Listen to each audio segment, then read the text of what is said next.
Welcome to Blue Tinted Glasses, the home of Leicester City talk on YouTube.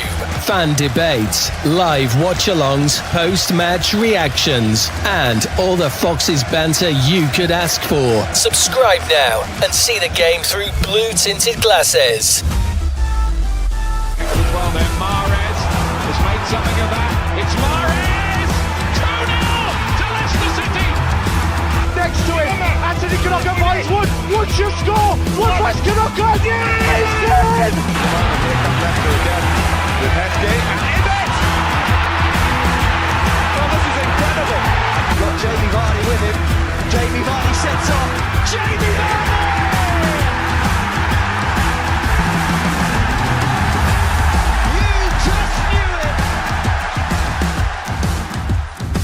Blue Tinted Glasses, the home of Leicester City talk on YouTube.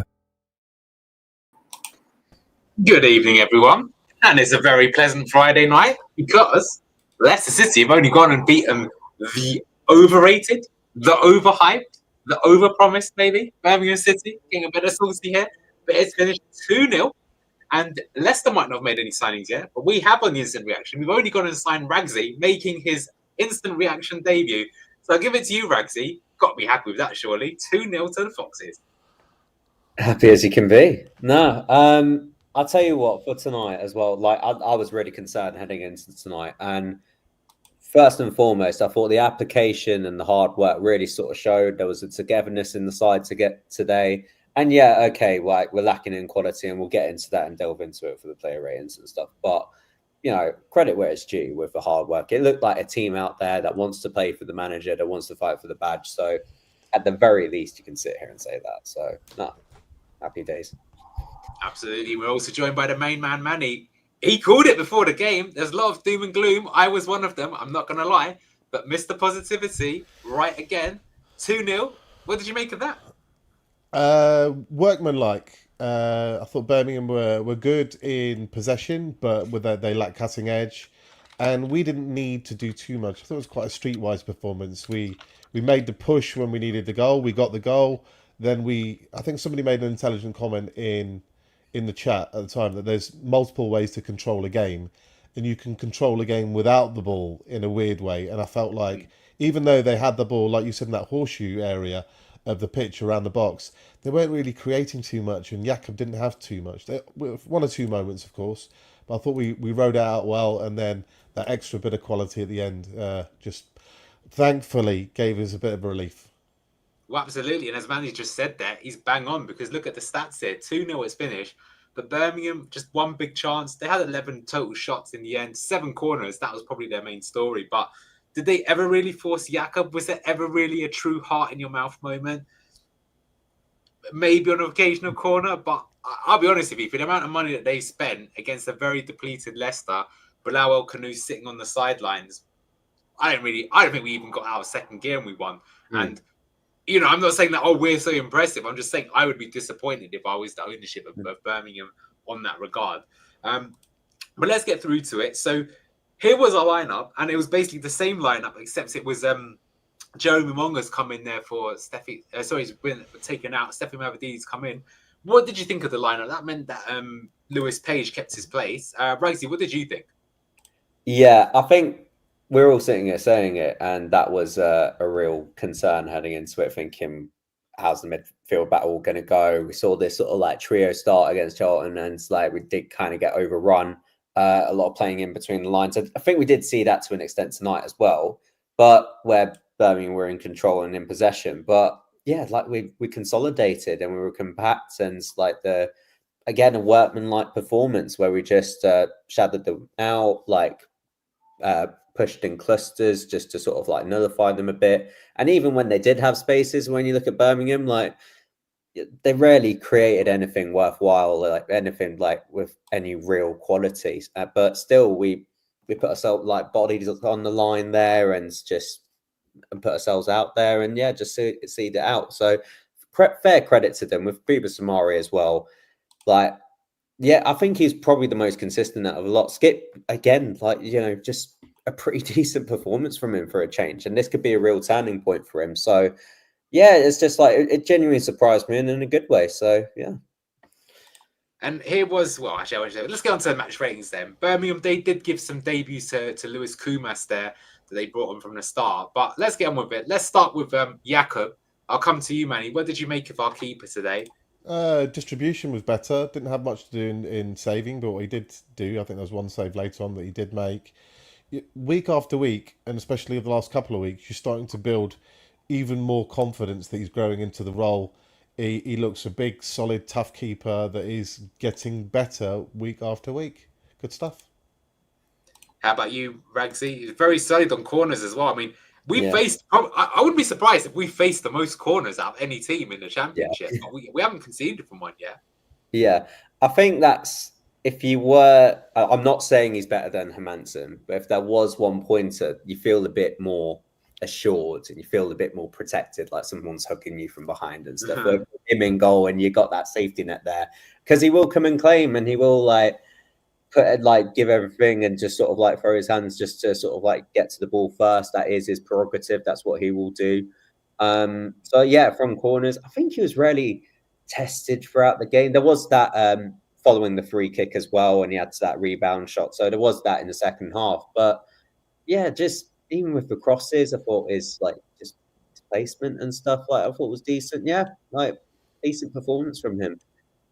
A solid 6.7 from Jakob, who's definitely growing into the role. Good to see that he wasn't injured there at the end. Not really called into much action, but you always feel fairly, it's like a comfy blanket is having Jakob in goal. That's how I would describe it. And I mean that in the best possible way. All right, let's move on to the back four. Well, I've got to come to Manny. We haven't got Andreas here to criticise, or Locks, or Luke. But dare I say, someone who had a reasonable game tonight was Luke Thomas. What did you make of his performance tonight? Well, Luke Thomas was brilliant tonight. I thought he had a rock-solid game, not a single error. Good, really committed in the challenge. Timing of the challenge was good. Was trying to support getting forward, but defensively didn't overcommit, kept his winger quiet, tucked in when he needed to. Some of his headers were actually really useful at times. His set-piece delivery is good. I'm eating humble pie. Luke Thomas was really good today. And I always say it's never anything personal. If you play well, you will get credit. And if you make mistakes, then you're going to get, in this world, you know what's going to happen. But today, excellent performance. Probably, again, I go too far and say it's one of the best games I've ever seen him play. He was just consistent, wasn't he? What about you, Ragsy? What did you make of Thomas the Tank Engine? Yeah, I mean, who was Birmingham City's right winger? Like, was it actually good, or was it like that's the thing? I don't know, because I was just like they barely attacked on that side, and yeah, just a very well accomplished performance because they barely threatened, and when they did, they didn't really get anything from it. So fair credit to him. Like, yeah, he marshaled that pretty well. I think there's still, I think not as being assured with him. I still am a bit suspect with him when balls are like played over the top for him. I think he still struggles in that department. But yeah, tonight, I think, again, sort of like front-footed when he could be. Like, no real mistakes in possession as well. Like, he tried making the right decision at every time, and, that pulled off pretty well. And, yeah, some, like, stepped in and did some, like, decent blocks, decent tackles. He was better than 6.3. That's hard. That's what I think, Manny. I think that's... He's in the 7. Yeah. He's in the 7 point something. Yeah, it was a very decent performance. Yeah, I think a little. He was really good today. Just to say here, so yeah, the interesting thing is that Birmingham actually played like a central midfielder on the right wing, the Williamson or whatever his name is, and they were actually attacking with Bright or say Samuel coming in as a kind of overlapping fullback, the dominant sort of physical fast switch fibers guy. But I think Thomas did quite well with him. But I agree with you saying they didn't really attack him maybe as much as they did Hamza, who will come on to a moment. But I still think that's very harsh. I can't really think of a single foot wrong that Thomas did the whole game. And he did look threatening with his distribution. But let's come to Hamza then. So I'll go with you, Rugsy. He came off after getting a bit injured. He went through the wars a little bit. But he had a mixed game. Some elements were great. Some were less than great. So what did you make of his performance overall? Yeah, he was the one that was targeted a lot more. But I think he held his own for most of it. I think there was a couple of times where Gray was twisting and turning and he sort of like let a cutback come in, but really was in the thick of it and got himself involved, put his body on the line, like going in for tackles and stuff. There was one that he got for the yellow, but I feel it was a bit rash. But I think even on the ball as well, I think he's just become a lot more accomplished, especially at this level as well. Like, I think the loan did in good, like when moving to Chris Wilder. he knows like full well he can't do the intricate passes. So like but then it's no nonsense and it's decisive. At least like if you're going to be like if you're going to boot it long, if you're going to go for long balls over the top, just do it quick and have like some sort of direction to it. So I think it's a solid performance from him. To be fair, I think he did well in parts. I think like I'd probably say a 7 as well. To be fair. How about you, Manny? What did you think? Agree, 7 or better. You know what you're going to get with Hamza. He's always going to try, and he's always going to be aggressive in the challenge. He's always going to be on the front foot when he's trying to defend, and occasionally he's going to be overcommitted. He's going to do something rash. So you saw the full bag of tricks from classic Hamza, but attitude perfect, and his effectiveness in the role is probably a bit better than people anticipated. He's, this goes to show why selling JJ especially at that price was a very good idea. We've got someone who. Not just Hamza, we've got Ricky as well. 2 guys who are perfectly adept at this league level to do a rock solid job, and that's what he did today. Yeah, I think this is a fair comment. He did everything we know he can do well, but then the stuff he is bad at, he did badly. He needs a player who needs simple instructions and clear passing lanes, and he's great. Because I think just the one frustration with Hamza is there's a few times where he just got like a simple 10-yard pass, and he still sometimes messes it up. And if he just played that pass and it went to his target, he'd honestly get another +1 on that score because nothing else done badly. So I still agree with that. But I would say that I feel quite like Danny Simpson throwback in that Danny Simpson was very good defensively, didn't really offer much in attack, but it didn't matter because the player that was in front of Danny Simpson was so electric that actually that combination worked out quite well. So I'm getting sort of flashbacks to that. We'll see if that continues during the season. Let's come to Caleb Okoli. Manny, what did you make of him? I think he started every game so far this season. But yeah, I like him. I like the guy. I think his defending is good, and there was a couple of blocks that were really good from him as well, especially in the latter end. His passing today was not good. Passing was bad today, really, really bad. Sometimes just kicking out of play, missing targets. But his actual defending and the fact that he is mobile means that you can play different ways. You can play higher up, and he gives you that option of covering. And I still think defensively, he's actually a good defender. Passing still needs to practice and work on. How about you, Ragsy? I'd probably agree. I think he was the weakest defender out of a lot today. He does show more like on the ball, so it is surprising that he's got this stuttering start to him. Very suspect moments when playing out from the back. I don't have that safety net and feel like I'm being held from behind from his performances at the minute. So it's just like you need some assurance, and surely Yannick there would help as well as a bit more accomplished with the ball, and he should hopefully have a bit more freedom. But even then, he kind of panics at the minute. I think it just needs some settling down. There is more to him. I still believe in him. I do rate him as a defender. But yeah, for whatever reason, he just looks a bit unsettled and lacks that composure at the minute. So yeah, probably I'd say a 5. Yeah, he got 5.6, which I personally would agree with. I think he was quite shaky on the ball. But at the end of the day, he kept a clean sheet, and that's 2 clean sheets from 2 games. So got to be doing something right. Let's move on to his partner, the Rolls Royce of the Championship. Manny, not his biggest fan, but in the Championship, you've got to say that Yannick Vestergaard. But I said before the game, I think this was a good game for him because they didn't want to try and expose him on the transition. They wanted to camp in our half, and so he could defend deep, and he doesn't have 30, 40 metres behind him to worry about. He could stand there and do his thing when he gets the ball. Passing was excellent. He did 1 ball in the second half. Was actually absolutely that was sensational pass. Probably the pass of the season so far. Brilliant. And we know he's a brilliant passer. There are certain weaknesses, particularly when on the transition or when there's space. There were a couple of hairy moments where he just got there in time, but you're like, I'll tell you what, you're split second, and that's a very different scenario, right? Medium twitch fibers in the Championship. Yeah, it's concerning. But at this level, I mean, remember, Birmingham were largely a League One outfit last year, so I'm not going to get too crazy. But hey, credit again. I'm a big believer in credit where credit's due. Yannick was excellent today. What about you, Ragsy? I've got some of his stats up here. Just read them out here. So, 3 passes into the final third, one of which Manny was talking about, which was sumptuous. 1 successful dribble, all of his ground duels, 9 clearances, 1 block, 1 tackle, 1 interception.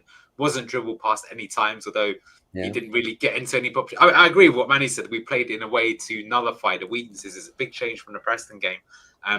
He's the reason we're better at corners. What did you think? Yeah, not only his passing and like even stepping up through corners as well.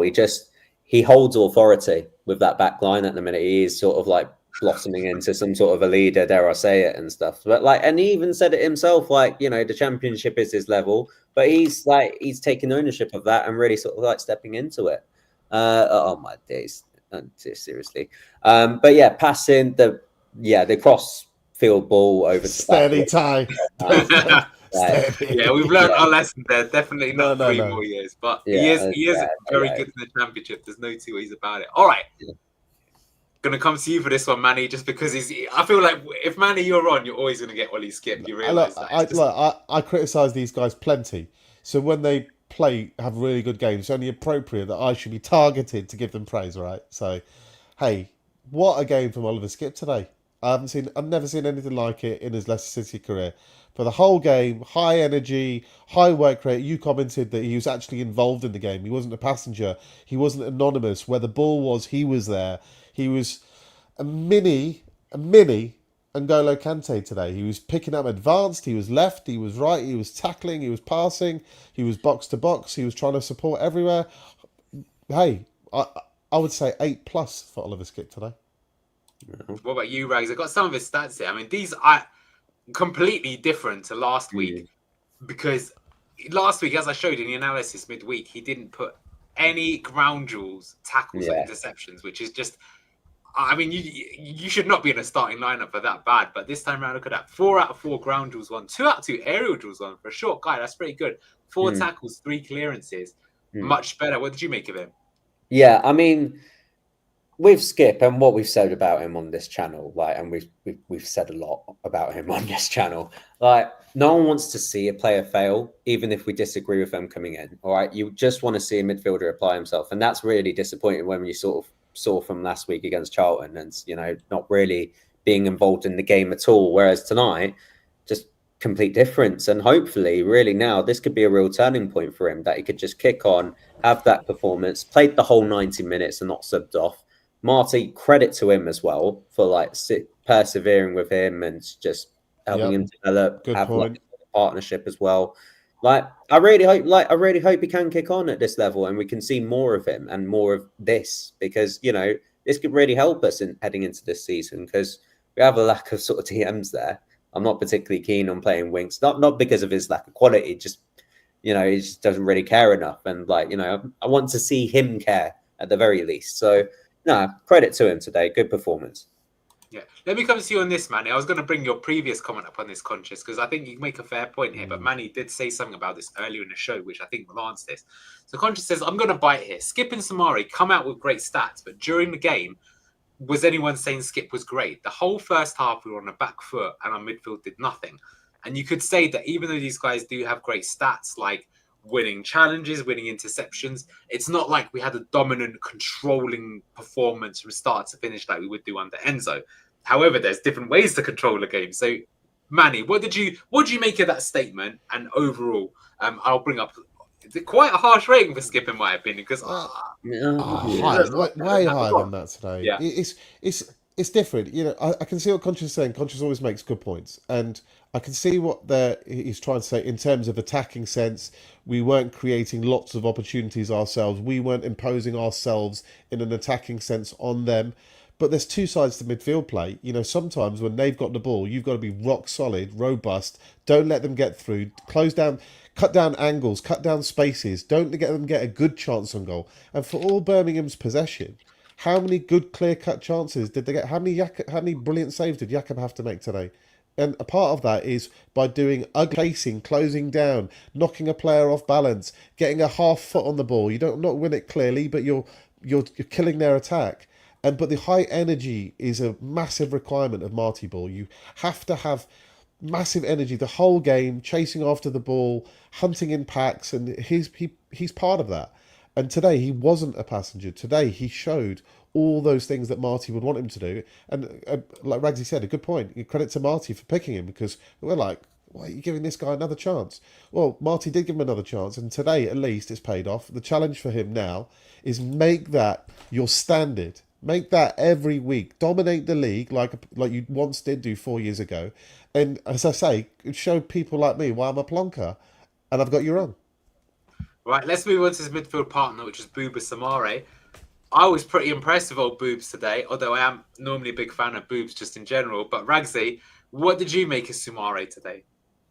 Contender for man of the match for me. I think he's marshaled that pretty well. I think I'd say if I was to knock on Skip a little bit, even though I still think he had a good performance, but I just think like I saw a more consistent performance from Sumare, which is very rare to see, to be fair from him. But like, because it's kind of haphazard, he sort of turns up in moments, like really helps us out, and then it's just missing other parts. But this was a very sort of consistent martial performance, like just got on the ball and released it at the right time. Some sort of sloppy bits as well, but still, I think just really applied himself, put his body on the line, heavily committed, like covered a lot of ground today. So you know that's again more from him. Absolutely, if we get this level of commitment, massive help for us this season. So yeah, good performance. Yeah, I'll move on to you, Manny, to give some comment. But again, some stats here.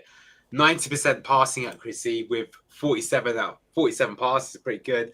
One long ball, one pass in the final third, 2 out of 4 ground rules, 1 aerial rules, 1 clearances, interception, tackle. Was a pretty all-round performance. And I think the big thing is who put it up here. His work rate was way better today. Like there was a time in the first half where Birmingham had a corner, it broke, and him and Ollie Skip, to give them credit, they sprinted their bollocks off to get back and make the challenge between them, which shows you this kind of attitude thing, not just a technical ability. But what did you make of Bouba Samare?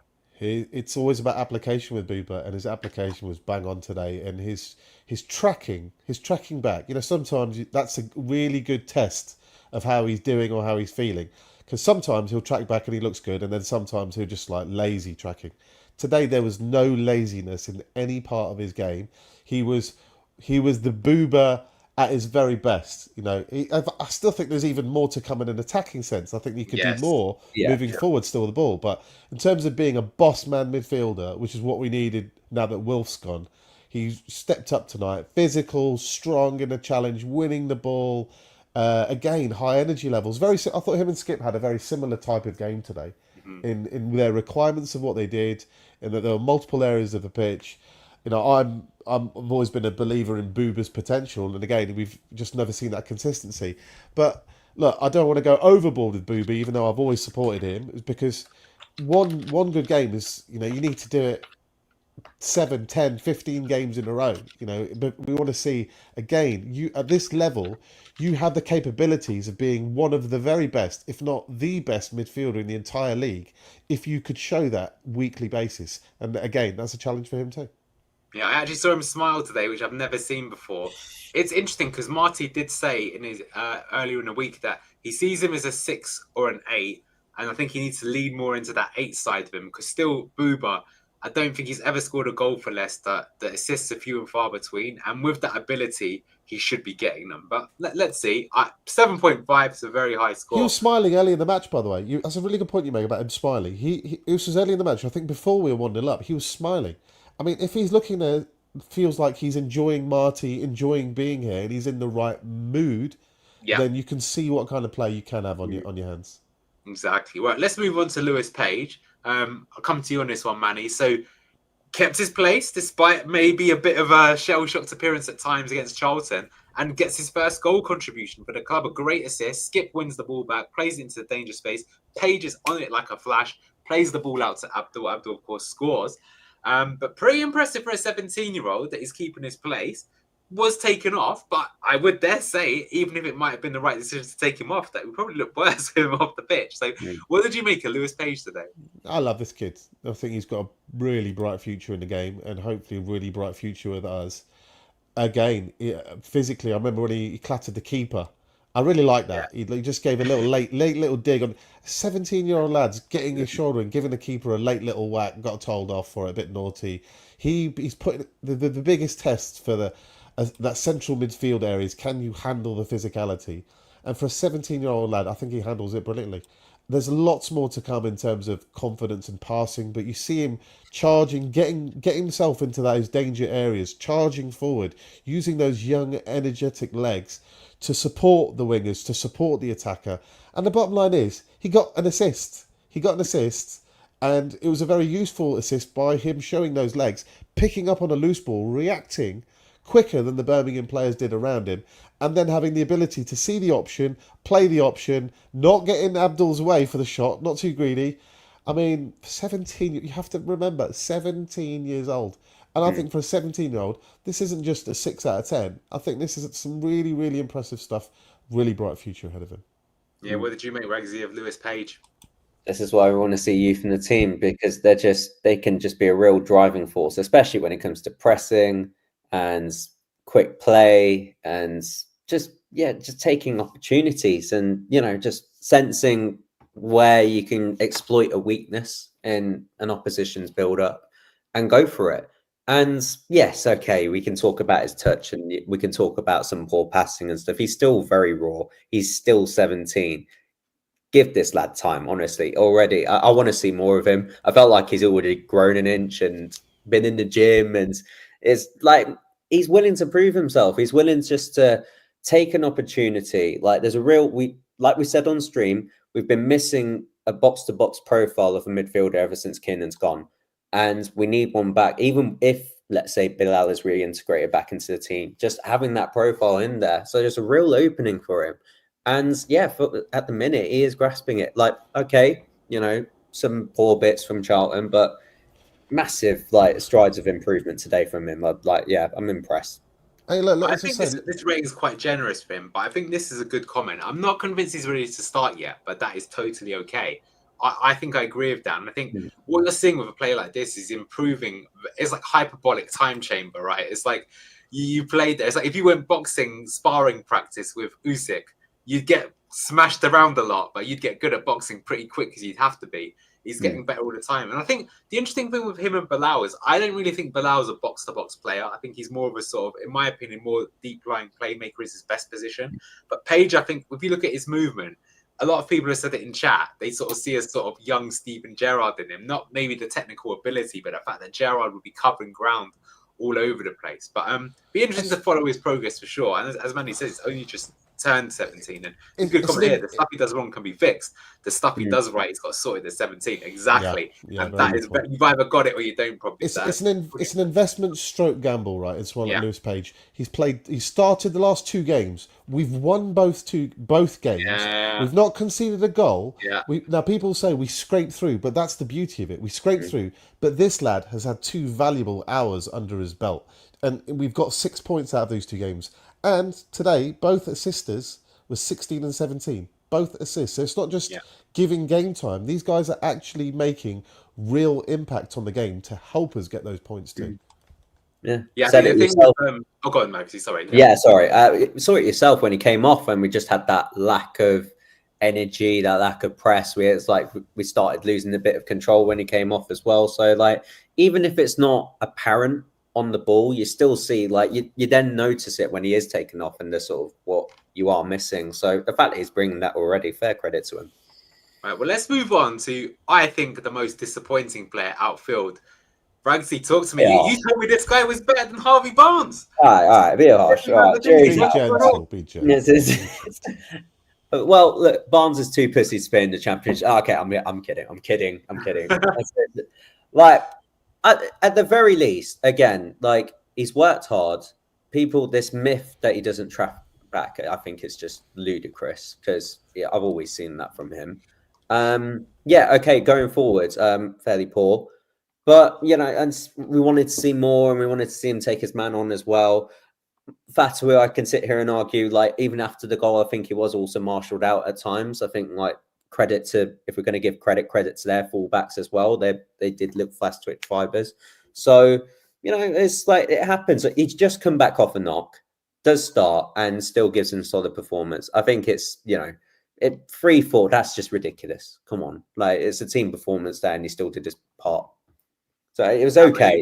We can see more from him. I understand we can expect more from him, but still, he did his bit for the team. Two parts to his game. I thought defensively he was really good today. I thought brilliant, again, work rate, high. Tackling, he made that brilliant sliding tackle where he was ultra committed, charged backwards and won the ball back. It's just we're not used to seeing that side of his game. We're used to seeing him, again, trying to take players on. And all I can think is his confidence must be a bit low at the moment, because when he's got the ball and he's got the one-on-one opportunity, he doesn't He doesn't seem like he's in the mood or the confidence level to take the guy on. And the age-old problem with Steffi, and if Steffi ever watches these shows, Steffi, the first 2 or 3 times you take on your fullback, you have to take him on the outside. They're expecting you to come inside 9 times out of 10, and they defend that zone, which is why you always have to lay it off. You've got to get to the touchline and stretch the pitch and try to make that fullback think he doesn't know which way. That's why Abdul's effective and why Monga's effective, because you don't know if he's going to go in or out. And Steffi's issue, especially in recent times, he just keeps coming in. Got to go outside a bit more. That is part of the system, though, but we'll cover that maybe in the analysis. But Monga at the end, you saw Monga go straight away, like to go left foot outside, try and be then cut inside on his right foot. He stretched the play towards the touchline. Well, I was going to say, I mean, to be honest with you, it's a moment where the younger player is coming in and surpassing, I wouldn't necessarily say a great, but another player. Like, Leicester City had Gordon Banks and then Peter Shilton turned up, right? And even though you got one of the best goalkeepers of all time, you've got the next best thing coming through. Now, obviously, I'm not saying Stevie Mavadini is a Gordon Banks, but I do feel a bit sorry for him. But someone's come to steal his thunder, and the guy will come to him in a moment. Let's not spend too much more time on Stevie. 5.2 is fair on him. All right, main man. Right, go on in, Manny. I'll give it to you. You had to take skips, so I'll give you some Fatawu. Yeah. There we go. There's a reason why Abdul's always been my favourite player since he signed. There's a reason why, and he showed it against Fiorentina, showed it against Charlton, showed it tonight, he showed it against I think the Southampton hat-trick, he's shown it multiple other times. He just offers you something. It's the X factor. He has got it. He can do things that most other footballers can't do, and at times he makes it look super easy.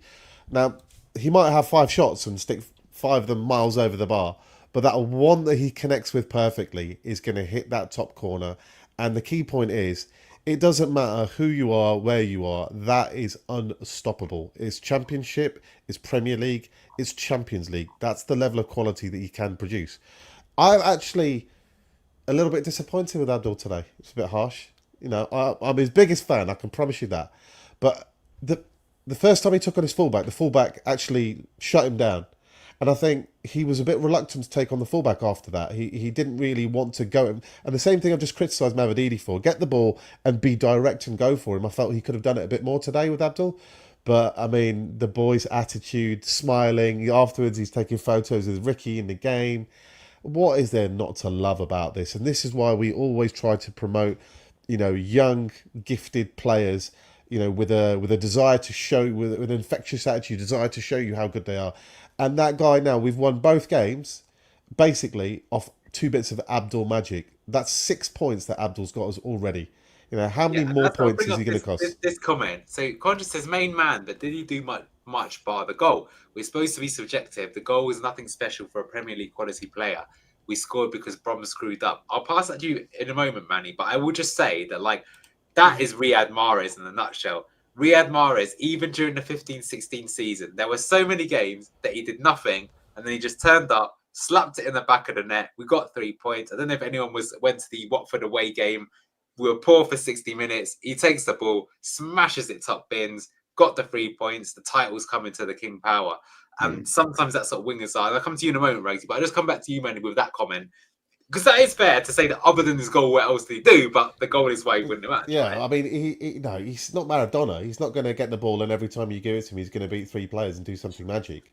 But the point is, he does something magic at some point of the game, and that piece of magic is what causes you to get the points. Without his magic, what other cutting edge are we really offering? Do you see Ayew taking lots of shots? Do you see Mavadini taking lots of shots? Do you see lots of shots coming from central midfield where it's short? It's basically the wingers will create something and we'll do something off the back of it, or maybe a set piece even. But Abdul, again, it's electricity watching him play football when he's at his best.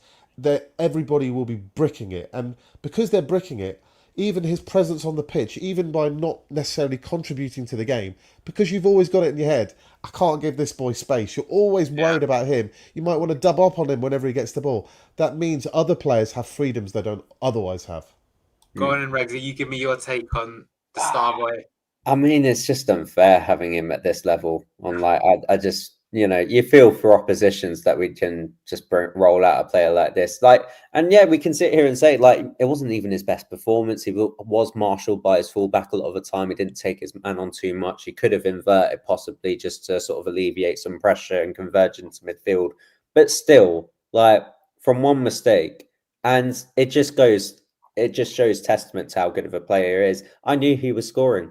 Even with Page, credit to him with his work rate and supplying the ball. It was a poor ball, but I just knew when Fatawu was in the box that he had this, and that's literally the best thing you can say about a player.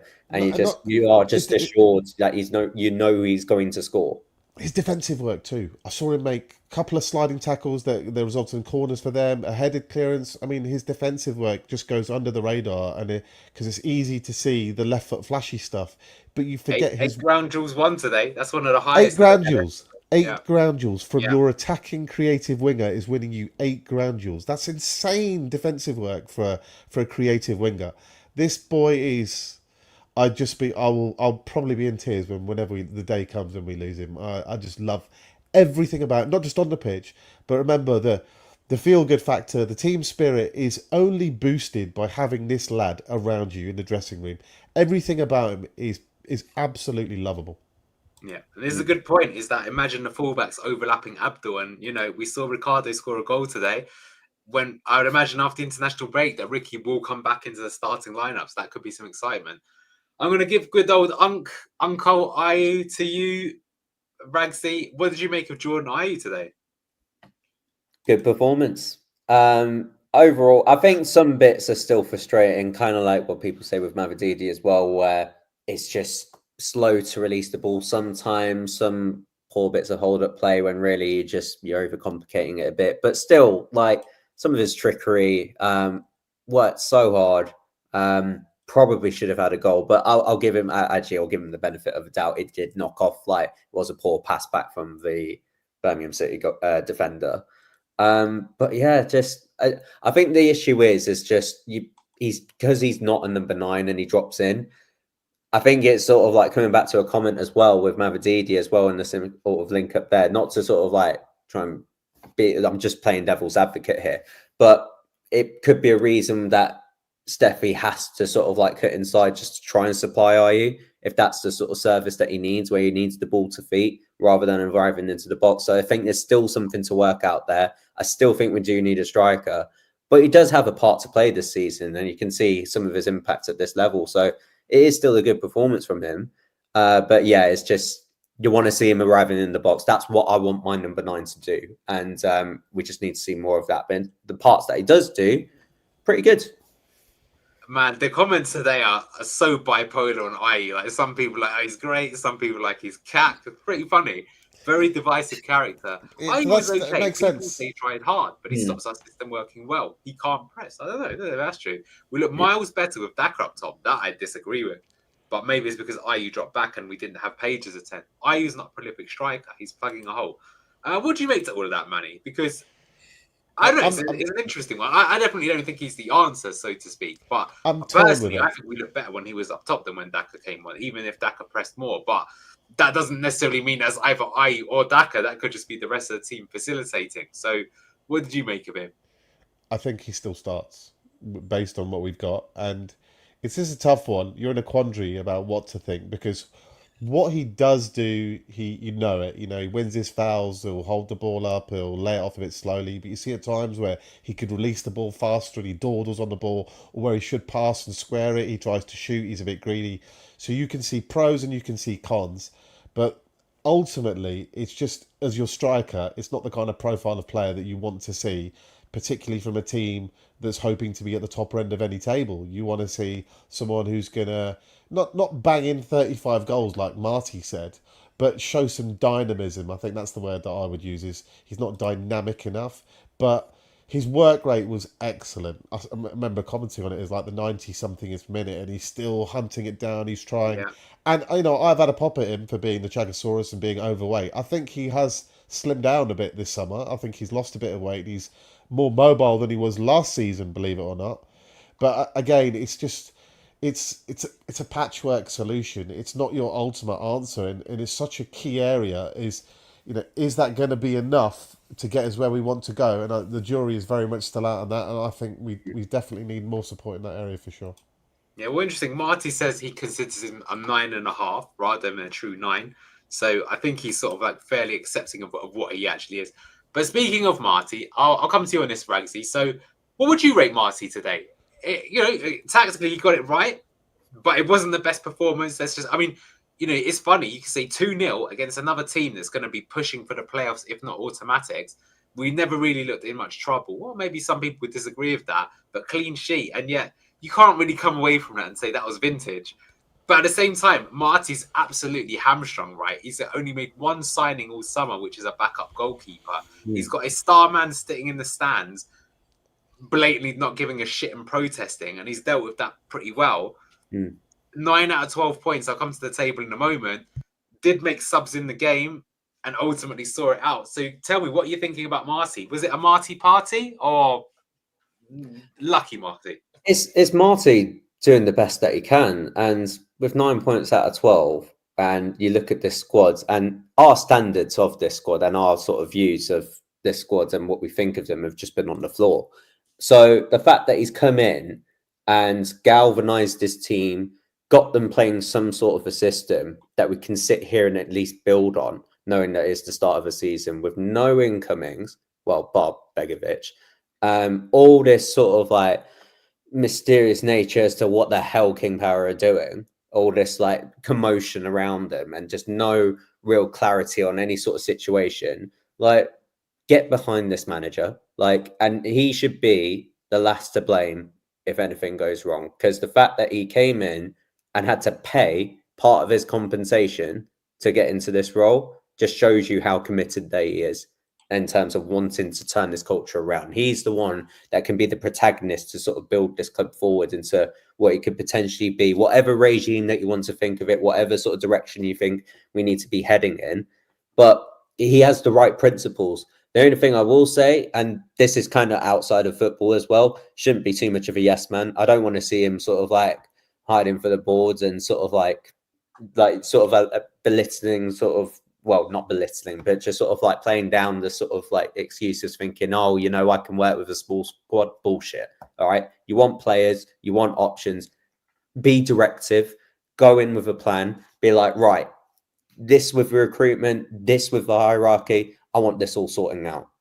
Right. And that's what we need to see from him. And I hope he can sort of like have that time and the backing to go and get that role in whatever format. So be behind him all the way. Yeah. I'll bring on the rating. He got an A, but Manny, I'll let you comment on this. Conscious, man. It's a Friday night and we've won a game and he's so depressing. It's like, did he get it right? We got lucky that Brum put out a team we could count on and didn't change the match given the subs he could have made. I'll let you answer that one, Manny. I'm not going to bother with that going down there. I don't understand this. Like, this is a big night for Marty. And I think Brigham said it in the chat. It wasn't just the win.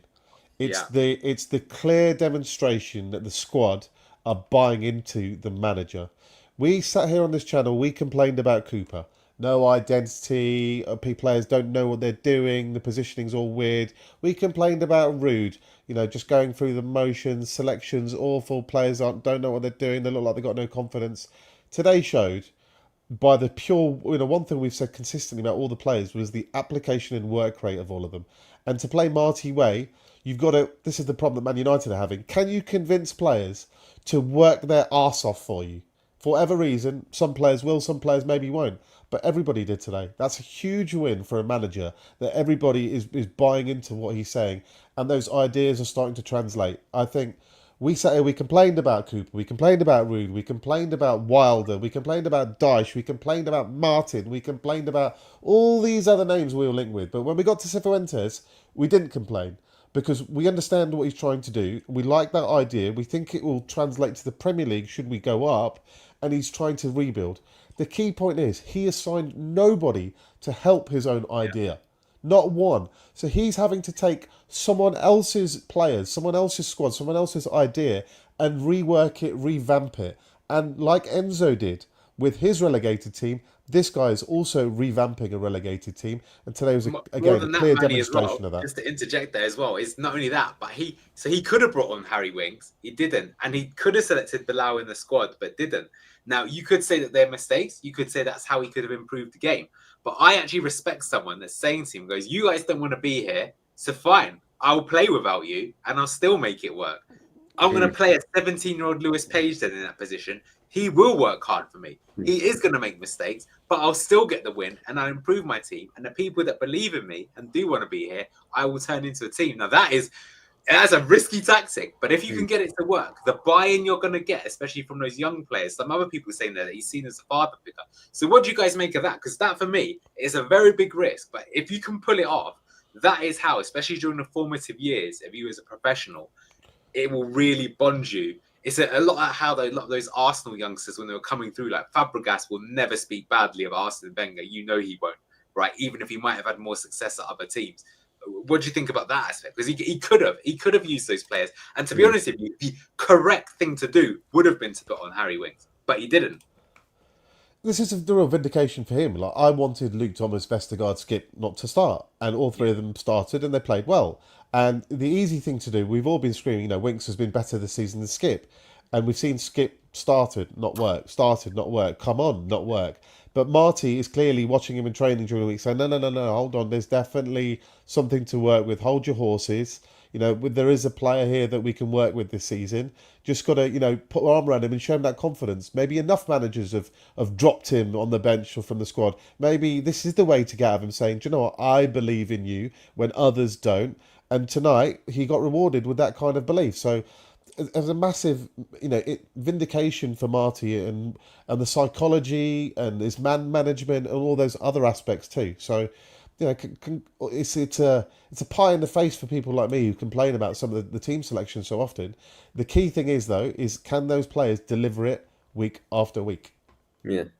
And even if we look into the long run and we look at these players and still think they do have a ceiling, which I still think many of them do, but we're in the championship season, so maybe this season it doesn't really matter. But let's say if we want to build and he wants to bring in his own players, at least he can work with what he's got and still get some guile out of them, get some invigoration into these players and being and motivate them, being yeah, come on, you can do this and stuff.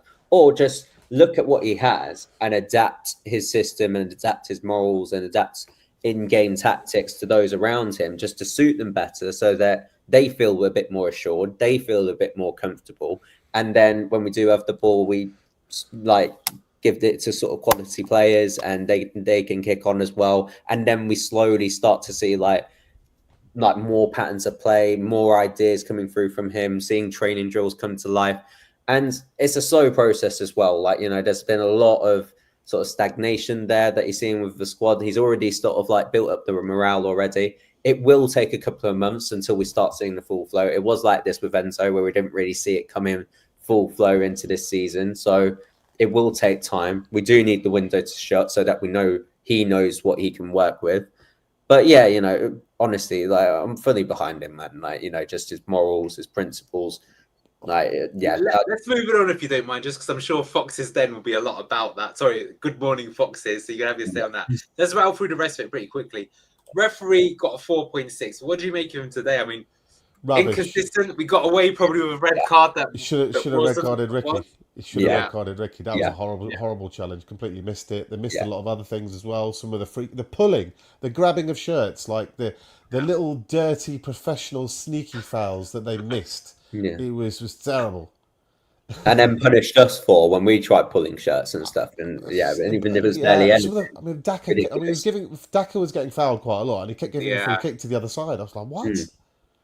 I've got to say, the standard, I don't remember it. I knew it was bad, but I don't remember it being this bad. There hasn't been a single even semi-competent ref in any of the games so far. And to be honest, it's not even just for us. For example, against Preston, they deserved to beat us, but the referee was shocking. It's just so inconsistent. Let's move on. Let's move on to some of the subs then. So, Postman Pat comes on. I'll let you take this on, Ragsy. What did you make of Postman Pat? He huffed and he puffed, but... I do look at him and he is just a ball in a pinball machine, just I can't really disagree with that rating either. It's just like just no in-game intelligence, no sense of placement for where he needs to be, no sort of idea of where he needs to run into. You think in theory, oh, okay, I use in the 10, Daka's ahead, we can like sort of consolidate in the mid block and then go ahead and break, and he can be like play off the last man or something. But just nowhere, absolutely nowhere. We had no outlet in that game whatsoever, like when he came onto the pitch. And it was only until, well, we'll come to that later. But yeah, that's the thing. And we changed the system a bit. So yeah, one good run in the build up to the second goal. But yeah, just poor, really poor. What do you make of this though, Manny? What did he actually do that was bad? Hate unjustified. First touch is horrific. Hold up play is horrific. Laying it off is horrific. Passing's not good. Shooting's not good. Running around and trying, very good. Work rate, good. Closing down, good. Physicality, terrible. Attitude, really good. Character, really good. So he has, again, some few good attributes. He's a nice guy. He's no problem. He wants to do well. But you can't fix a bad touch. And his confidence is clearly shot because strikers thrive on scoring goals. And how many goals he's scored in the last 5? Maybe. Yeah, I don't even remember the last time he scored it. It's barely 2 goals a year.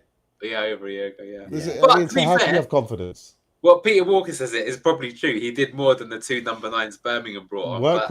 Work rate high. But again, it's like I never like applauding my strikers for their work rate. I want to improve them for the quality of their finishing or brilliant trickery in their play or some piece of magic that they did. And that's what's lacking. Speaking of magic, carry on. All right, but this time round, just because I feel like he's been getting a bad rap, I'm actually going to give him to Ragsy because I feel like I've given Ragsy all the shit players today. Whereas I think I've given you like Fatawu and Skip. No, you guys go for it. Everyone gets their word on this. But this one time, go on, Ragsy, take it away. The boy is magic. Brought this up just quickly before you go. This is what Locke says. He goes, after some forensic analysis, I can confirm that as soon as Monga crossed the ball, before it even went back into the net, he turned to the fans and started shouting goal or something like that before Ricardo even got to the end of it. So he knew as soon as he played his pass that it was in the back of the net. What did you make of the magical Jeremy Monga? Oh, just beautiful cross. And just how deprived of a club that we have been and how like poor we've been over these years could we produce a gem this good. Like it's beautiful to see. Invigorating, so skillful. Didn't see too much from him, like a lot to say, I think, until we changed system towards the end, and then we really started seeing him on the ball. And then once we did, we got a goal out of it. It's just already becoming prolific. The fact that he scored so early on, really good news for us because like now he's got that taste for goal. He can keep on coming back for it.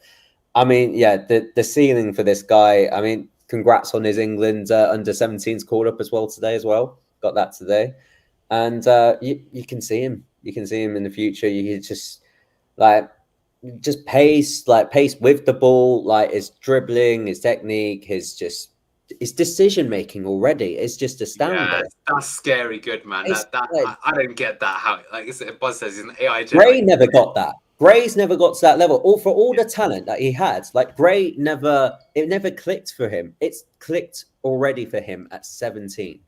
And that's just amazing. So the ceiling for this guy, if he can keep that mental aptitude for the game and just senses like where people need to be. And everybody just looks better when he's on the pitch.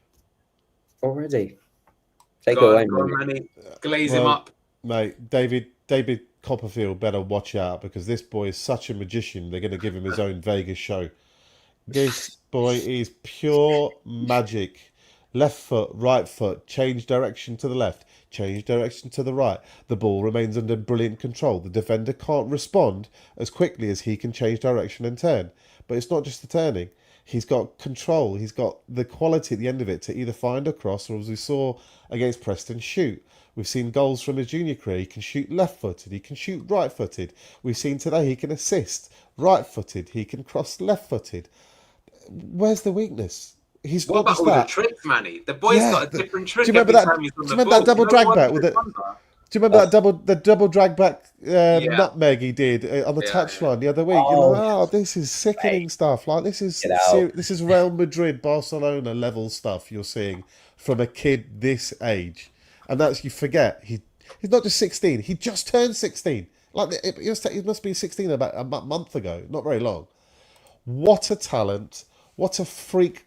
Unbelievably talented, wonderful player. Not just that, work rate in defence, tick. Attitude, can he handle it? Because when he gets cracked, not a problem. Gets up, laughs. What an unbelievable player that we have for as long as we have him. And you know what? I'm gonna say it now. I've been thinking it. You know what? Brazil have the foresight to pick special players in their World Cup squads earlier than their time to get them used to the setup because they know that this guy's coming. They took Ronaldinho to the, was it 98 or 94 World Cup? 98 World Cup, I think it was, when he was 17. Never got any game time, but just for the experience because they knew he was going to be a baller. This guy should go to the World Cup next year for England. Tuchel should take him because he's going to be an England left winger of the future, if not a right winger or wherever you need him. And do you know what? If you need him on the pitch, I don't think there's too many fullbacks that are not going to brick themselves at the sight of Jeremy Monga. So I think he could do a job for a Premier League team in a heartbeat and stand out. The boy's got everything you would want in Yeah, an Tyler attacking Dibling's creative doing player. for 40 million already. Jesus Christ. He's 3 times the player of Tyler Yeah. Dibbling. This guy's It's an interesting one. When is it time to start him week in, week out? He's currently twice the player Mavadidi is.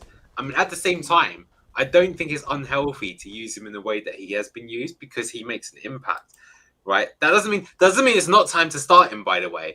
But it's like these sort of special players. I remember the same with like Leo Messi, Lamine Yamal was pretty similar.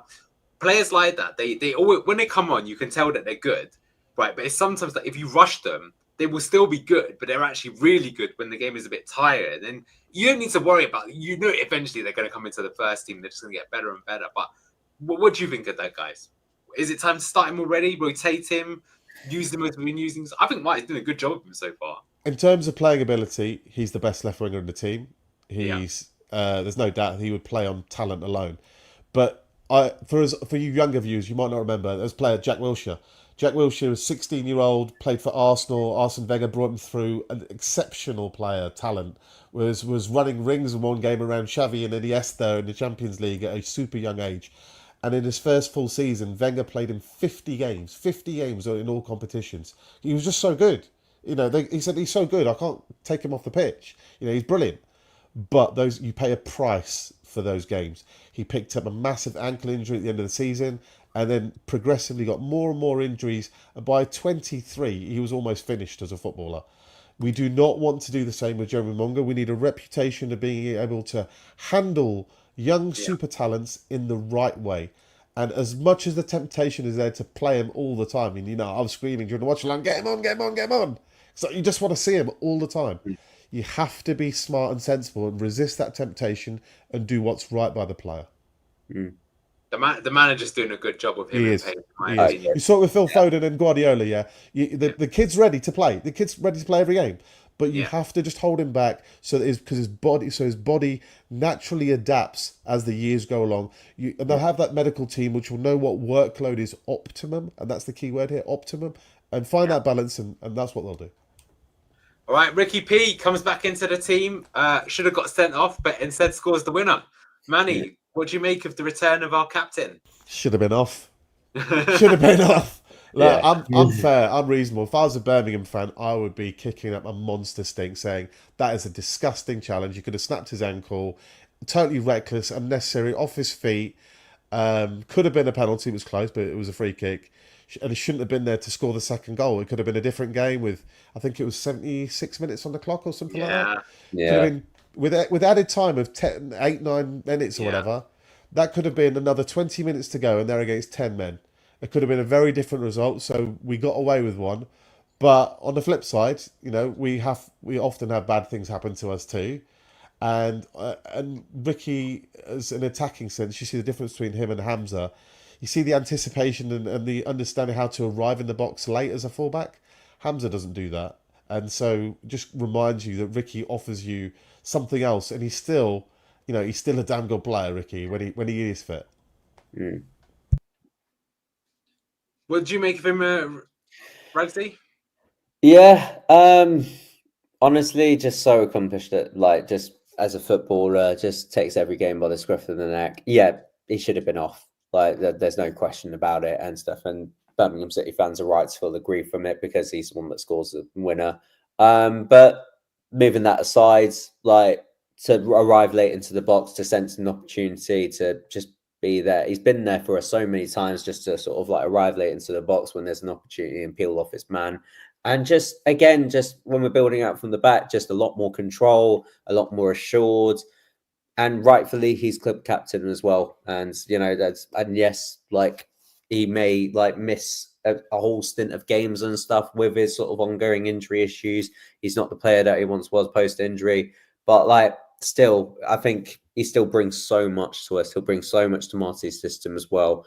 And yeah, long may it Should he continue. be playing at fullback though? Because just to put this out there, I think he looks extremely rusty, Ricardo, and not just for the red card. I think he gave the ball away a few times. He got targeted, but you can tell that when he attacks, that quality is obviously there, right? He's also, like I say, rusty. So I think if you're not match fit, it's a bit unfair to judge. But I don't know. Is he good in that position? He helps definitely with building out from the back. But is he better coming from midfield? I noticed some bit of a difference. Yeah. I want him on the pitch, get him on the pitch somewhere. I think he's a club captain. Just wherever you want to put him, he will do a solid job. If you want to put him inside right midfield, an emergency right winger, Fatawu who's injured, right back, invert, double pivot, take your pick, he'll do a job. A very good one too. Right, let's just go through. Well, FaZe wasn't on for long. I think he did steady up the game. You guys gave him a 6.6. I think that's pretty fair for him. I think we've seen a change in the fans. I think they're starting to appreciate that. Okay, we gave it to him. He gave it back. But he's still trying on the pitch. He comes on. He still works hard. Some good appearances. I think you were mentioning that we looked stronger when we went to a back three. In the latter stages of the game, and I still think that is our better way. Actually, I think we're more suited to that with a back three, and him being one of those. He might leave in the next couple of days, and if he does, good luck to him. We should get some money out of it. But if he stays, I still think he has a place in our squad. If not, our starting 11. Yeah. All right, well, let's just move things on quickly then. So here are our fixtures coming up. So beat Birmingham. So who've got... Sorry, that's last time. Forget that. Forget it. Okay. I hate it when it goes wrong. Amateur hour. So well. Who have we got? Who have we got? Where's that Bozo alarm? Honestly, give me the controls here. Let's see if we can help him out. Come on. Bring it up. Don't leave it all. I've got it here. There we go. Okay, so next up, we've got international break actually coming up. So that's a bit annoying after having so much football. We have a little bit of a break, but that will give the manager more time to work with the players, and who knows who we're even going to have come Tuesday. But it's Oxford United away next. Then a big one against Coventry. Ooh. West Brom made a decent start. Wrexham. Danny Ward, finally. Wouldn't you love it if we could just smash some past him? Yeah. But I tell you what, look at the last 10 days of September. We've got crazy. Coventry, West Brom, and Wrexham in 10-day period, all three. That's why we need signings, lads, because Yeah, good point. You will see that your players will get knackered, and you can't run that hard if you, especially with that level of intensity that Marty wants from them. Right, they can't do it 3 games a week if they're having to play 80, 90 minutes each game. Yeah, but finally, table looking a little bit odd because we've played a game more, but we have overtaken Birmingham. We're on 9 points, third in the table, and look, I think what's promising is that, despite an absolutely awful summer, really, we're still above Southampton, we're above Ipswich, we're above Birmingham. We've beaten one of these supposed top teams. We have had one clanger result, but look, Preston have made a good start, so maybe they were underrated by all of us. Coventry, I don't know if I'd say it looked terrifying. Obviously, that eyebrow-raising result, they're scoring a lot of goals, but let's see. That will be a tough test, though, for sure. But look, let's leave it there. Thank you, guys. Enjoy your weekend. We've had a win. We've had a decent performance. Enjoy the Marty party. Please like the stream if you haven't already. We'll see you probably on Sunday for Good Morning Foxes. I'm guessing Manny will be there. Take care, guys. We'll see you next time. Bye-bye. Massive thank you to today's sponsor, Match Bingo. Over 200 grand has been paid out to players so far by taking sports betting, football and bingo and combining them into one amazing app. Make sure to get your bingo card for any Leicester City game in the upcoming season, click that link in the description or via the QR code on screen.